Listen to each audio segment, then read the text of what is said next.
Hello friends, എല്ലാവർക്കും ചെമ്പരിപ്പൂവിൻ്റെ പുതിയൊരു വീഡിയോയിലേക്ക് സ്വാഗതം. അപ്പം നമ്മുടെ ചെമ്പരിപ്പൂവിൽ വരാനിരിക്കുന്ന ഒരു ഭാഗത്തിൻ്റെ വീഡിയോ ആണ് ഞാൻ ചെയ്യുന്നത്.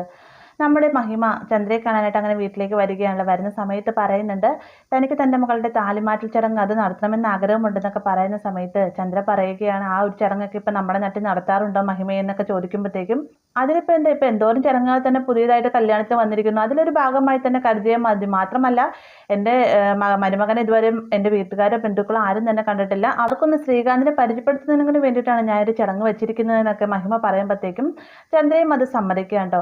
എന്നാൽ മഹിമയുടെ ഉള്ളിലിരിപ്പ് എന്താണെന്ന് ചന്ദ്രയ്ക്ക് അറിയില്ല അല്ലെ.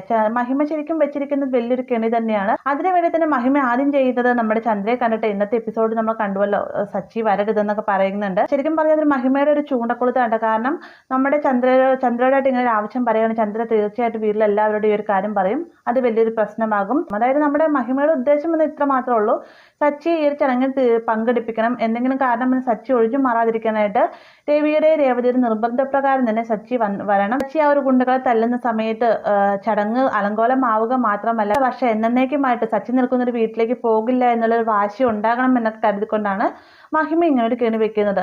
എന്നാൽ ഈ ഒരു ചടങ്ങിന് വരുന്ന സച്ചികയോടായിട്ട് രേവതി ആദ്യമേ തന്നെ മുൻകൂറായിട്ട് ചില കാര്യങ്ങളൊക്കെ പറയുന്നുണ്ട്. അതായത് സച്ചിയേട്ടൻ അവിടെ ചെന്നതിന് ശേഷം എന്ത് കണ്ടാലും ആരൊക്കെ എന്തൊക്കെ പറഞ്ഞാലും തിരിച്ച് പ്രതികരിക്കാൻ നിൽക്കരുത് എന്നൊക്കെ പറയാൻ കേട്ടോ. അപ്പോൾ നമ്മുടെ രേവതിയുടെ പറഞ്ഞ പ്രകാരം തന്നെ സച്ചി വാക്ക് പാലിക്കുകയാണ്. അതായത് ആ ചടങ്ങിന് ചെല്ലുന്ന സമയത്ത് സച്ചിയുടെ കാലിൽ മനഃപൂർവ്വം തന്നെ മഹിമ പറഞ്ഞു വിട്ട് ആൾക്കാർ വന്ന് ചവിട്ടി മേടിക്കുന്നുണ്ട്. ഈ ഒരു സമയത്ത് സച്ചി തിരിച്ച് ദേഷ്യപ്പെടാതെ തന്നെ അവരോട് മാറി നിൽക്കാനായിട്ട് പറയേണ്ടത്. ഇത് കൂടാതെ സച്ചി ഫോണിൽ സംസാരിച്ചുകൊണ്ട് നിൽക്കുന്ന സമയത്ത് എടാ നീ ഇവിടെ നിൽക്കുന്നുണ്ടായിരുന്നു എന്ന് പറഞ്ഞത് സച്ചിയുടെ പുറത്തേക്ക് ആഞ്ഞടിക്കാൻ കേട്ടോ. സച്ചിക്ക് നല്ല രീതിയിൽ തന്നെ വേദന എടുക്കുന്നുണ്ട്. എന്നാൽ സച്ചി പറയുന്നുണ്ട്, ബ്രോ ഇങ്ങനെയൊന്നും തല്ലരുത്, ഇതിപ്പോൾ എനിക്ക് ശരിക്കും വേദനിച്ചു, ആളെ തിരിച്ചറിഞ്ഞിട്ട് വേണം ഇങ്ങനെയൊക്കെ ചെയ്യാനായിട്ടെന്നൊക്കെ ഇങ്ങനെ നമ്മുടെ സച്ചി അദ്ദേഹത്തോടെ പറയുന്നുണ്ട് കേട്ടോ. അവസാനം നമ്മുടെ സച്ചിയുടെ കാലും പോയി പുറവും പോയി എല്ലായിടത്തൊക്കെ തിരുമ്മി പിടിച്ചുകൊണ്ട് വരുന്ന കാണുമ്പോഴത്തേക്കും രേവതിക്ക് ഭയങ്കര സങ്കടമാവുന്നുണ്ട്. രേവതി സച്ചിനെ ഉപദ്രവിച്ചതോടായിട്ട് ചോദിക്കാൻ ചെല്ലുന്ന സമയത്ത് സച്ചി രേവതിയെ പിടിച്ചു നിർത്തുന്നുണ്ട്. എന്തായാലും നമ്മളായിട്ട് ഒരു ചടങ്ങ് അലങ്കോലമാക്കാൻ പാടില്ല രേവതി, ഇത് നമ്മുടെ അച്ഛൻ്റെ സന്തോഷത്തിനും സമാധാനത്തിനും വേണ്ടിയിട്ടാണ്, ചടങ്ങ് അലങ്കോലമാകുന്നത് നമ്മൾ തന്നെ ശ്രദ്ധിക്കണം എന്നൊക്കെ ഇങ്ങനെ രേവതിയായിട്ട് സച്ചി പറയുന്നുണ്ട്. അങ്ങനെ നമ്മുടെ മഹിമയുടെയും മധുസൂദന പ്ലാനിങ് എല്ലാം തന്നെ സച്ചിയുടെ ഈ ഒരു പെരുമാറ്റത്തിൽ നിന്ന് തകരുകയാണ്. അപ്പോൾ എന്ത് ചെയ്യണമെന്നൊക്കെ അവരിങ്ങനെ ആലോചിച്ചുകൊണ്ട് നിൽക്കുന്ന സമയത്താണ് മധുസൂദന്റെ കയ്യിൽ തന്നെ നമ്മുടെ രേവതിയായിട്ട് ഇരച്ചു കൊടുക്കുന്നത്. അത് മറ്റൊന്നുമല്ല, രേവതി റൂമിലേക്ക് ചെല്ലുന്ന സമയത്ത് വർഷ കഴുത്തിലിട്ടിരുന്ന പൂമാല കട്ടിലേ കിടപ്പുണ്ടാവും.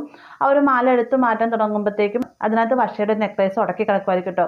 രേവതി തന്നെ വേഗം തന്നെ ആ ഒരു നെക്ലേസ് ഊരിയെടുത്തിട്ട് വർഷയ്ക്ക് കൊടുക്കാൻ പോകുന്ന സമയത്ത് മധുസൂദൻ അങ്ങോട്ടേക്ക് വന്നിട്ട് രേവതി മനഃപൂർവ്വം വർഷയുടെ ആഭരണം മോഷ്ടിക്കുമായിരുന്നു എന്ന രീതിക്ക്, അതായത് രേവതി കള്ളിയാക്കിക്കൊണ്ട് തന്നെ മധുസൂദനം സംസാരിക്കുകയാണ്. ഈ സമയത്ത് സപ്പോർട്ട് ചെയ്യാനായിട്ട് മഹിമ അങ്ങോട്ടേക്ക് വരുന്നുണ്ട്. നീ ഇത്ര ദാരിദ്ര്യം പിടിച്ച കുടുംബത്തിൽ നിന്ന് വന്നതാണെങ്കിലും സ്വർണം മോഷ്ടിക്കുമെന്ന് വിചാരിച്ചില്ല എന്നൊക്കെ പറഞ്ഞുകൊണ്ട് രേവതിയുടെ കുടുംബക്കാരെ ഒക്കെ ചീത്ത പറഞ്ഞുകൊണ്ടിരിക്കുകയാണ്. രേവതിക്ക് ആകെ സങ്കടം വരുന്നുണ്ട്. രേവതി അവിടെ നിന്ന് ഇറങ്ങി പോവുകയും ചെയ്യാണ്. അവിടെ നേരെ ചെല്ലുന്നത് സച്ചിയുടെ അടുത്ത്. സച്ചി രേവതി കരഞ്ഞുകൊണ്ട് വരുന്ന സമയത്ത് കാര്യങ്ങളൊക്കെ തിരക്കുമ്പോഴത്തേക്ക് അവിടെ ഉണ്ടായ കാര്യങ്ങളെല്ലാം തന്നെ രേവതി തുറന്നു പറയുന്നുണ്ടെങ്കിലും മധുസൂദൻ അതൊന്നും തന്നെ ഉൾക്കൊള്ളാൻ തയ്യാറാണ്. മധുസൂദൻ രേവതിയെ കുറ്റപ്പെടുത്തി സംസാരിക്കുക മാത്രമല്ല, രേവതിയുടെ അമ്മയും അച്ഛനും എല്ലാം തന്നെ മോഷ്ടിച്ചാണ് ജീവിച്ചിരുന്നത്.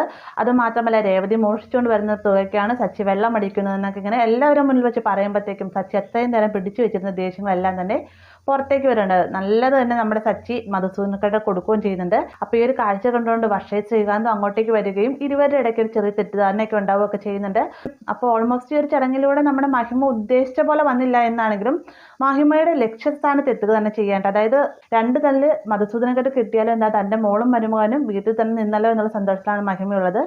ഈ ഒരു ചടങ്ങിൻ്റെ അവസാനം സംഭവിക്കാൻ പോകുന്ന ഇതൊക്കെ തന്നെയാണ്. നമ്മുടെ സച്ചി എത്രത്തോളം ദേഷ്യങ്ങൾ പിടിച്ചടക്കി വെക്കുന്നുണ്ടെങ്കിലും രേവതിയെ കുറ്റം പറയുന്ന സമയത്ത് സച്ചി പ്രതികരിക്കുന്നുണ്ട്. മാത്രമല്ല ഈ ഒരു ചടങ്ങിൻ്റെ അവസാനമായിട്ട് വർഷയും ശ്രീകാന്തിൻ്റെയും ലൈഫിലായിട്ട് ചെറിയ ചെറിയ പ്രശ്നങ്ങളൊക്കെ ഉണ്ടാവുകയും ചെയ്യുന്നുണ്ട് കേട്ടോ. അപ്പോൾ ഇത്രയുമാണ് നമ്മളിനി അടുത്ത ആഴ്ച കാത്തിരിക്കുന്ന ഭാഗങ്ങൾ എന്ന് പറഞ്ഞു കഴിഞ്ഞാൽ. വീഡിയോ ഇഷ്ടമായെങ്കിൽ ലൈക്ക് ചെയ്യാനും കൂടി ചാനൽ സബ്സ്ക്രൈബ് ചെയ്യാനും മറക്കരുത്.